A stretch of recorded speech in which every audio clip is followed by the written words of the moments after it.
مکرم جناب سید طیب علی طیب جعفری صاحب سے ملتمس ہوں کہ وہ آئیں اور اولیاء اکرام کی کرامات کا سلسلہ جو چل رہا ہے گزشتہ 2 پروگراموں سے، تو ان سے گزارش کرتا ہوں کہ وہ آئیں اور ہمیں اولیاء اکرام کے واقعات، ان کی کرامات بتائیں اور ہمارے دلوں کو کروائیں۔ جناب سید طیب علی طیب۔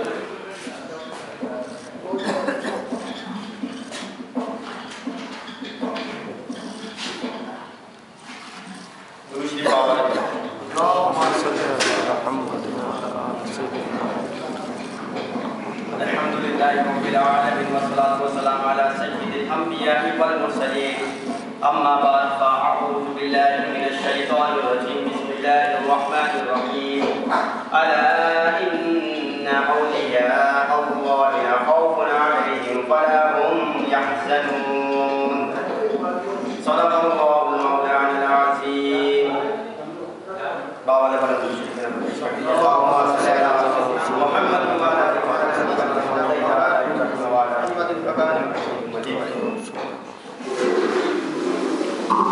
تو اپنے ایک جام پہ نازا ہے ساقیا، تو اپنے ایک جام پہ نازا ہے ساقیا، 14 پلانے والے ہیں پرواہ ہے مجھ کو کیا، 14 پلانے والے ہیں پرواہ ہے مجھ کو کیا، 14 پلانے والے ہیں پرواہ ہے مجھ کو کیا، بتلائے دیتا ہوں تم کو میں خانوں کا پتہ، بتلائے دیتا ہوں تم کو بھی میں خانوں کا پتہ، بطحا و کاظمی خراسہ و سامرا، بطحا و کاظمی خراسہ و سامرا، خورشید مدعا میری برج شرف میں ہے، خورشید مدعا میری برج شرف میں ہے، ایک کربلا میں میرا ساقی ایک نجف میں ہے، ایک کربلا میں میرا ساقی ایک نجف میں ہے۔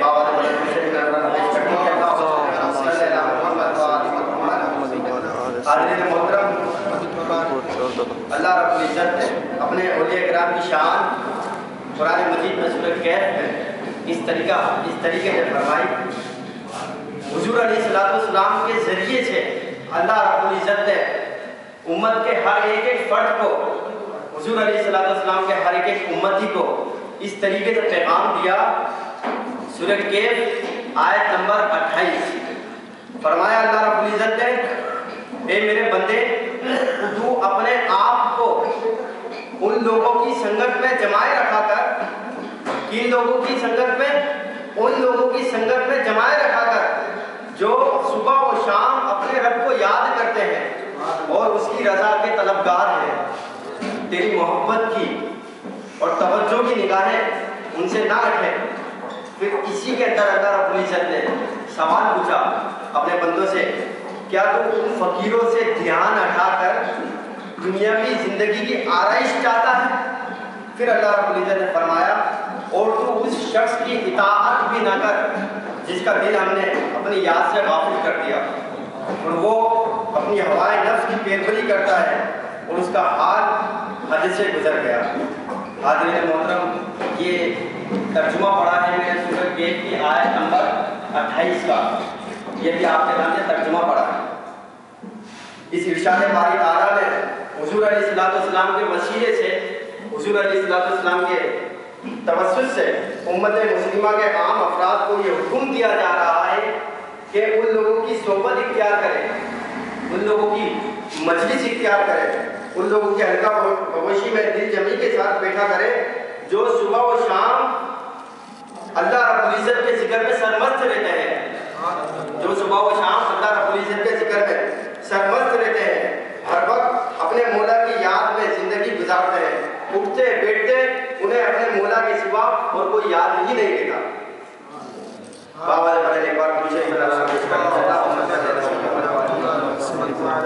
حاضرین محترم، اسی قرآن نقطے کو مشہور شاعر حضرت مولانا روم رحمت اللہ علیہ نے اپنے ایک شعر میں یوں بیان فرمایا، اس قرآن نقطے کو اپنے شعر میں یوں بیان فرمایا فارسی میں، ہر کے خواہی ہم نشینی با خدا او نشینت صحبت با اولیاء۔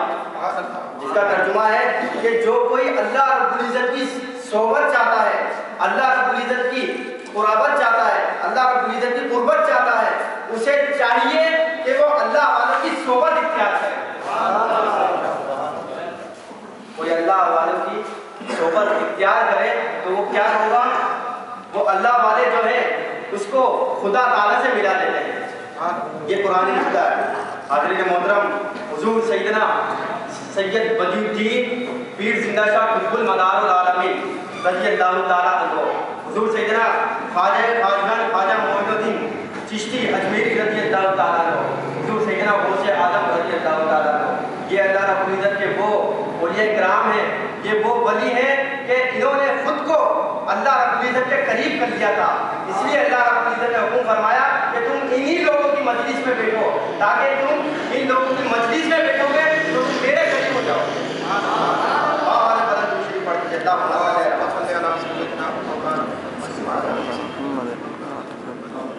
اللہ رب العزت کی عادت سے سنت رہی ہے کہ وہ اپنی توحید کا پیغام اپنے بندوں تک پہنچانے کے لیے انبیاء علیہ السلام کو بھیجتا رہا ہے۔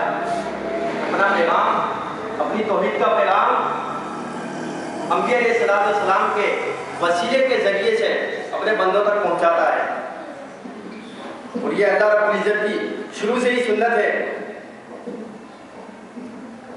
کہ وہ اپنا پیغام انبیاء علیہ السلام کے وسیلے سے پہنچاتا ہے۔ چنانچہ اب نبوت کا دروازہ ہمیشہ کے لیے بند ہو چکا ہے۔ حضور علیہ السلام خاتم النبوت ہے، خاتم النبیین ہے۔ حضور علیہ السلام کے بعد اب کوئی نبی نہیں آئے گا، اس لیے اب اس کا مطلب یہ نہیں کہ حضور علیہ السلام کے بعد کوئی نبی نہیں آئے گا تو اللہ رب العزت کی توحید کا پیغام بھی رک گیا۔ نہیں، اللہ رب العزت نے اپنی توحید کا پیغام جاری رکھنے کے لیے اپنے اولیاء کرام کو معمول فرما دیا، اپنے اولیاء کرام کو اس کے لیے مستند کر لیا۔ نعرہ تکبیر، نعرہ رسالت، نعرہ حیدری، محمد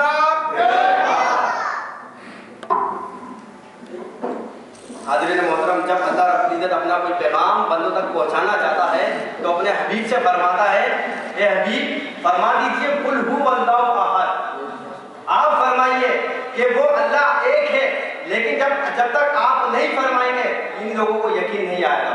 حضور علیہ السلام نے فرمایا قل هو اللہ احد، وہ اللہ ایک ہے۔ اگر کسی کے ذہن میں یہ سوال پیدا ہو جائے کہ اے اللہ تو خود کیوں نہیں فرما دیتا کہ میں ایک ہوں، اپنے نبی کا وسیلہ لینے کی کیا ضرورت ہے، تو خود ہی فرما دے کہ میں ایک ہوں۔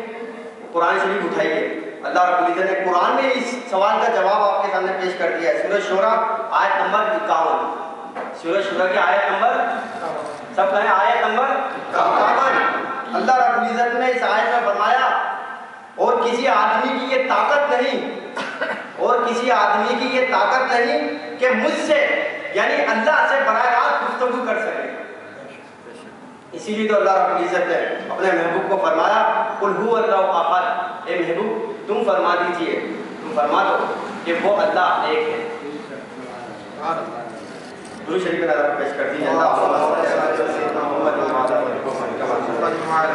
حاضرین محترم، یہی اولیاء کرام ہے جن کی صحبت میں بیٹھنے کا ہمیں اللہ رب العزت نے حکم دیا ہے۔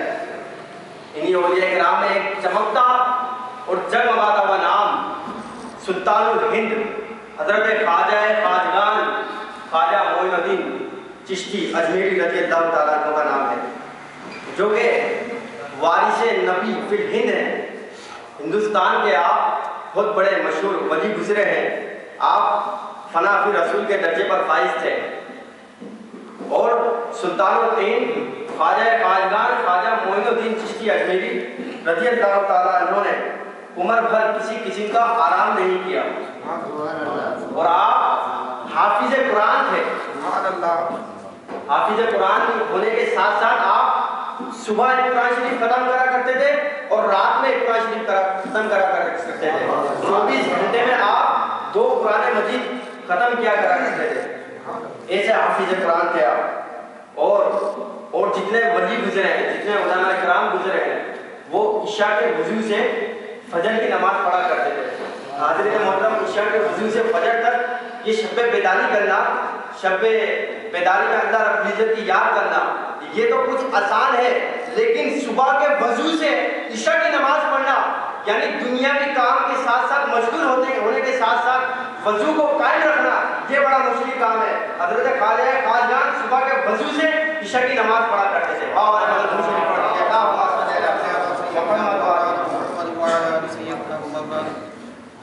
آپ کی جو خوراک تھی حضرت خواجہ غریب نواز رضی اللہ تعالیٰ عنہ کی، آپ کی خوراک خشک روٹی تھی جس کا وزن صرف 5 مسکال ہوتا تھا، اور آپ کا لباس معمولی لباس ہوتا تھا۔ آپ کو محفل سما کا بہت شوق تھا، اور جو شخص اب حاضرین محترم یہ جو آگے نکتہ آ رہا ہے، آگے جو جملہ آ رہا ہے، یہ قرآن کے ساتھ قرآن کی تشریح ہے۔ جو آگے میں جملہ آپ لوگوں کو بتانے جا رہا ہوں یہ قرآن کی تشریح ہے۔ جو شخص آپ کی خدمت بابرکت میں صرف 3 روز بیٹھا کرتا تھا، حضور خواجہ غریب نواز رضی اللہ تعالیٰ عنہ کی جو محفل میں صرف 3 روز بیٹھا کرتا تھا، وہ اپنے وقت کا وزیر کامل ہو جاتا تھا۔ وہ کیسے ہو جاتا تھا؟ اللہ رب العزت نے سورۃ کہف میں آیت نمبر 28 میں فرمایا کہ میرے محبوب اپنے امتیوں سے فرما دیجئے کہ وہ ان لوگوں کی مجلس میں بیٹھا کرے جو صبح و شام اپنے رب کو یاد کرتے ہیں۔ جو ان کی مجلس میں بیٹھے گا وہ ولی کامل ہو جائے گا۔ سلطان الہند خواجہ خواجگان خواجہ معین الدین چشتی اجمیری رضی اللہ تعالیٰ عنہ کی کوئی مجلس میں صرف 3 روز بیٹھا کرتا تھا، وہ ولی کامل ہو جاتا تھا۔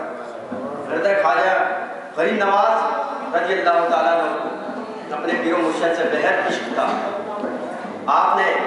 آپ کو ولایت ایسے ہی نہیں مل گئی کہ آپ حافظ قرآن بن گئے تو آپ کو ولایت مل گئی، آپ نے معمولی روٹی کھائی تو آپ کو ولایت مل گئی، آپ نے معمولی لباس پہنا تو آپ کو ولایت مل گئی، آپ نے محفل سما سنی تو آپ کو ولایت مل گئی۔ نہیں، یہ ولایت ملی ہے تو 20 سال تک آپ نے خواجہ عثمان ہارونی رضی اللہ تعالیٰ عنہ کی خدمت کی، اپنے پیر و مرشد کی خدمت 20 سال عطا ہونے کے بعد آپ کے پیر و مرشد نے آپ کو ولایت عطا کر کے آپ کو سلطان الہند بنا دیا۔ پیر و مرشد کے وصال کے بعد آپ اپنے پیر و مرشد کا اس قدر ادب کیا کرتے تھے۔ پیر و مرشد کے وصال کے بعد ایک مرتبہ آپ تشریف فرما تھے، کافی ہزاروں کی تعداد میں آپ کی خدمت میں، آپ کی محفل میں، آپ کی خانقاہ میں، آپ کے آستانے پر، آپ کے دربار پر، آپ کی مجلس میں ہزاروں کی تعداد میں لوگ موجود تھے۔ آپ بیان جاری کر رہے ہیں، آپ کا بیان جاری ہے، لیکن جیسے آپ کی نگاہ مبارک دائنی طرف پڑتی تھی تو سلطان الہند خواجہ خواجگان خواجہ معین الدین چشتی اجمیری رضی اللہ تعالیٰ کو کھڑے ہو جاتے ہیں۔ صرف بیان کرتے ہوئے آپ کی نگاہ ایسے پڑی، آپ ممبر سے کھڑے ہو جاتے ہیں۔ کئی دفعہ ایسا ہوا ہے، آپ کے مریدوں نے اور آپ کے عقیدت مندوں نے پوچھا حضرت آج آپ نے کچھ نیا عمل کر کے دکھایا، اس کی وجہ ہم نہیں سمجھ سکے۔ حضور سلطان الہند خواجہ خواجگان خواجہ غریب نواز رضی اللہ تعالیٰ عنہ نے فرمایا میں اپنے پیر و مرشد سے بہت محبت کرتا ہوں، اور میں اپنے پیر و مرشد سے اتنی محبت کرتا ہوں کہ جب میں دائیں طرف دیکھتا ہوں میرے پیر و مرشد کا اس طرف مزار بنا ہوا ہے، میں اس طرف دیکھتا ہوں تو اپنے پیر و مرشد کا مزار مبارک نظر آ جاتا ہے، اس کے ادب کے لیے میں کھڑا ہو جاتا ہوں۔ سبحان اللہ، دوسری پڑھ دیجیے بابا۔